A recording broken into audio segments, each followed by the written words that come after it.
CBN Campo Grande. Oferecimento Unigran Capital, a única em Campo Grande com nota máxima no MEC. Unimed Campo Grande, cuidar de você. Esse é o plano. Apresentação, Otávio Neto.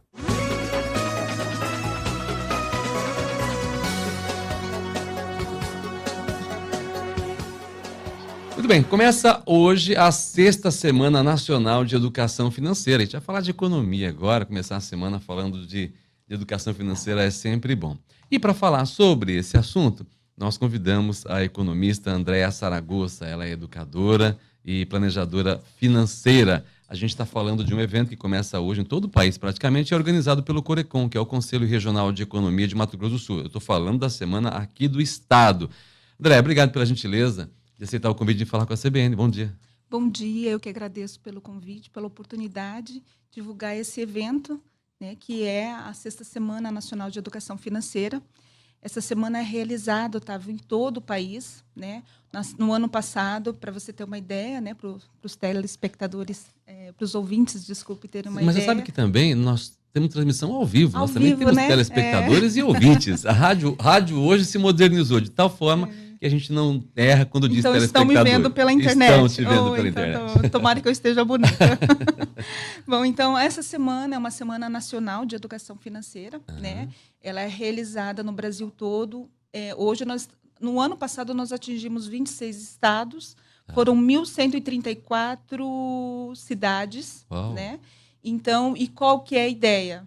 O objetivo principal é disseminar a educação financeira. Tá? A gente precisa trabalhar a educação financeira. Você sabe que na semana que passou, eu recebi aqui uma jornalista que também tem como especialidade educação financeira para crianças, para os baixinhos, a partir dos 3 aninhos de idade. Pequenos. E a gente falava muito disso. O brasileiro não tem uma cultura, né? Não tem uma educação financeira. Ele recebe muito pouca orientação sobre isso. Quando vem um evento como esse, nada mais interessante do que a gente ir lá e tentar aprender, absorver um pouco. Com certeza. Né? Nós brasileiros, nós não temos a cultura da educação financeira, né? A gente, com esse trabalho da semana e com todos os trabalhos que estão sendo realizados, né, porque hoje a educação financeira ela está muito mais em voga, né? O assunto está muito mais em pauta. Né? No entanto, a gente observa por conta que da crise também, né? Não, eu penso que também, mas crise nós sempre tivemos, né? É preciso que a gente se planeje mesmo. Né? É extremamente necessário. E assim, o que eu costumo dizer é que nós, brasileiros, nós repetimos, né? Como nós não temos a educação financeira, nós repetimos o que os nossos pais fazem, né? E feliz é aquele que tem um pai que é organizado, que consegue levar isso para a vida adulta, né? Se a gente tem um bom exemplo, isso pode ser verdadeiro em parte também, porque assim a gente observa, não é uma regra, porque a gente observa que muitas pessoas que trabalham, que têm pais que passam, né, uma educação financeira ou que passam um exemplo, muitas vezes repetem isso na fase adulta ou pode ser o contrário. A gente observa também assim, algumas pessoas que não ganham um salário tão alto, mas que conseguem fazer uma vida bem planejada. E a gente também observa outras que ganham muito bem e que às vezes não têm uma vida totalmente equilibrada. Exatamente. Eu atendo casais, pessoas físicas, desde 2013. Então, assim, eu observo que isso realmente não é não é o ponto de se organizar ou não. Não é o valor do que ganha, o valor, a renda, mensal. E sim a própria organização da pessoa. Porque, por exemplo, tem pessoas que ganham 2 salários mínimos e que são extremamente organizadas, que poupam. Né? E tem pessoas que aí ganham acima do teto, né, constitucional e não tem para pagar o mínimo, as despesas como água, luz, telefone. Né? Isso é uma realidade. Isso acontece? Acontece. Quer dizer que tem gente que ganha mais de 20 mil reais e que às vezes não tem dinheiro ali para... Muitos que estão me ouvindo vão se identificar com isso, é uma realidade. Então não é o quanto eu ganho, é como eu me organizo efetivamente. E é possível organizar, por mais que a vida financeira de alguém esteja uma bagunça? Sim, é possível. E aí, eu trabalho muito, nós trabalhamos com educação financeira voltada a comportamento, né, que é a psicologia econômica. Médio e longo prazo. No mínimo médio e longo prazo, porque eu costumo dizer que um caminho que a gente está fazendo errado, equivocado, a gente tem que verificar esse erro e mudar. Comportamental, inclusive, né? São mudanças de hábitos, mudanças de comportamento. Então, você vai mudando de forma gradativa e aí você vai tendo resultado no seu orçamento. O que é que vocês, como é que vai ser realizada, desenvolvida essa semana aqui em Campo Grande? Essa semana nacional de educação financeira, a sexta semana, então, como eu disse, nós vamos realizar o Corecon de Mato Grosso do Sul, o Conselho Regional de Economia de Mato Grosso do Sul está à frente, né? Eu estou organizando, eu estou como coordenadora dessa semana, então nós vamos ter vários eventos e esses eventos, a maioria deles vão ser fechados, ou seja, nós vamos ter amanhã um evento na SAS, na Vovó Ziza, amanhã, isso, terça-feira, dia 21. Amanhã a partir das 14h30. 14h30, tá. exatamente. O Centro de Convivência do Idoso Vovó Ziza. Exatamente. Educação essa financeira ação para a terceira idade. Para a terceira idade. E aí, Nunca é tarde, né? Não, e é extremamente interessante, porque esse foi um pedido, inclusive, da Defensoria Pública de Mato Grosso do Sul. A doutora Jane, que trabalha nessa área, ela falou, Andréia, vamos trabalhar a educação financeira para os idosos, porque é o maior público aqui na Defensoria Pública.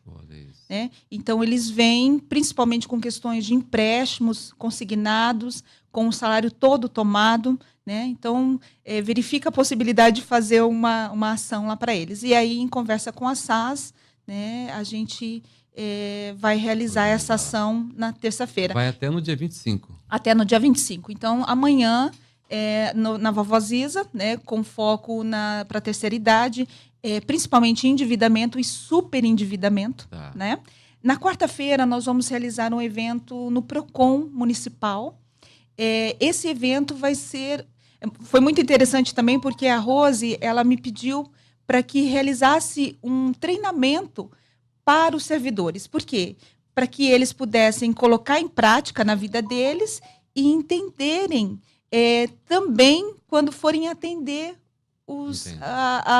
as pessoas que vão até lá. Né? Então, os clientes do PROCON. Então, eles vão lá com uma demanda de endividamento, de superendividamento, para que até mesmo eles consigam se colocar no lugar de quem está lá.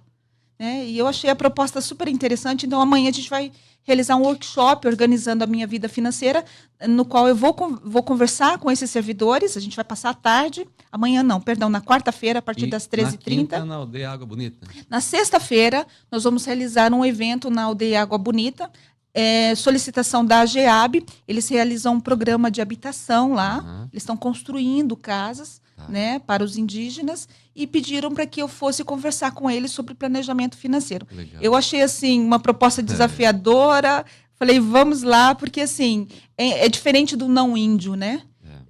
O índio, ele tem uma cultura diferente, então aí eu conversei com várias pessoas para ver como que eu poderia atender isso de maneira que eu pudesse realmente atendê-los, focar na necessidade deles. No sábado tem uma campanha de orientação sobre orçamento doméstico e superendividamento. Isso. No sábado, nós vamos realizar na Afonso Pena, esquina com a 14 de julho, tem um recuado ali para estacionamento, vai ser ali. Tá. Nós íamos fazer na Barão, né, mas por conta das obras, nós resolvemos fazer ali. Então, vai ter a presença da Defensoria Pública e economistas e distribuição de cartilha também. Então, nós vamos distribuir cartilhas, bloquinhos de anotações, e orientar, né, sobre orçamento doméstico, como realizar um orçamento doméstico e também superendividamento, né, que a Defensoria vai estar lá para orientar qual é o procedimento e quais são as pessoas que se encaixam como superendividadas. Que nós temos muitas em Campo Grande, muitas. Infelizmente, né? Infelizmente. Andréia, com a reforma da Previdência aí batendo as nossas portas, né? Como é que as pessoas elas podem planejar a sua aposentadoria para não ficar com uma renda muito inferior à que ela tem, por exemplo, hoje? Hoje Sim. O teto é diferente, se a reforma for aprovada, Sim. e pelo menos assim a gente acredita que isso pode acontecer, como é que eu me planejo para não perder o poder de ganho mensal com essa reforma? No caso, o planejamento financeiro, no que se refere à aposentadoria, necessariamente quanto mais cedo nós iniciarmos esse processo, melhor. Por exemplo, se você nasceu, os pais já podem começar com essa destinação de recursos. Para uma né? caderneta de poupança ou para uma previdência privada? Pode ser uma previdência privada, tem que verificar, porque assim, o investimento para a aposentadoria, inclusive, tem que verificar o melhor custo-benefício e não necessariamente o melhor retorno, no caso, do investimento. E não necessariamente precisa ficar toda a vida naquele. Você pode fazer um ajuste de acordo com a realidade da economia. Né? Pode começar numa previdência privada? Pode começar. Pode começar num dividendos, por exemplo? Também pode ser. Né? Então, mas assim, necessariamente que mantenha o valor da moeda. Né? Qualquer investimento que mantenha o valor da moeda, necessariamente. Mais do que nunca, então, é muito bom a gente começar a semana falando desse tema, que é um tema de relevância, é um tema que nos interessa a todos. E as pessoas que estão ouvindo a gente agora, Andréia, e se perguntando, poxa, mas será que eu consigo, de agora até final do ano, mudar a minha realidade econômico-financeira se eu investir numa educação, se eu buscar um profissional, se eu buscar orientação, se eu buscar eventos como esse, por exemplo, para eu já startar em mim mesmo a sensação de que é possível ter uma vida mais organizada? É possível, então, né? É possível. E é exatamente isso que você comentou. Verificar dessa necessidade. Eu entender, startar essa situação em mim. Se eu entendo isso e inicio esse processo de mudança, porque assim, eu sempre comparo ao emagrecer, é o processo de reeducação alimentar. Né? Não é fácil. Querer, né? Não é fácil. Né? Mas se você identifica, porque é uma dor, o endividamento, o descontrole, ela é uma dor até na alma mesmo. A gente sente aquela coisa assim, puxa vida, eu queria tanto fazer aquela viagem. Né? As pessoas, quando tá com doença, assim, exatamente. Né? Então, identificado isso, tomar atitude. Não adianta só você identificar e continuar fazendo as mesmas coisas, porque você vai continuar tendo os mesmos resultados. Isso é um clichê, né? Fazer as mesmas coisas, você vai ter o mesmo resultado. Mas é verdade. Né? Então, necessariamente, eu preciso mudar de hábito. Né? E eu mudando de hábitos financeiros, eu vou ter um resultado diferente no meu orçamento. Né? Mas eu preciso entender que isso tem uma dose de sacrifício, sim. Né? Se você está acostumado, por exemplo, a todos os dias fazer, ou você não está com o orçamento adequado e continua fazendo as coisas que leva a essa não adequação do orçamento, você vai continuar no endividamento. Né? Você vai continuar no descontrole. Então, precisa rever, revisitar as suas finanças, revisitar o seu orçamento ou fazer um orçamento efetivo, né? Identificar seus hábitos que não estão adequados. E mudar. Muito obrigado, Andréia Saragossa, educadora e planejadora financeira, economista, coordenando aí o evento que começa hoje, na verdade, em todo o país, a Semana Nacional de Educação Financeira, aqui no Mato Grosso do Sul, coordenado pelo Corecon, que é o Conselho Regional de Economia de Mato Grosso do Sul. Desejo sorte. Muito obrigada. Parabéns pelo evento, boa sorte. Muito obrigada, agradeço pela oportunidade. CBN Campo Grande. Oferecimento Unigran Capital, a única em Campo Grande com nota máxima no MEC. Unimed Campo Grande, cuidar de você. Esse é o plano.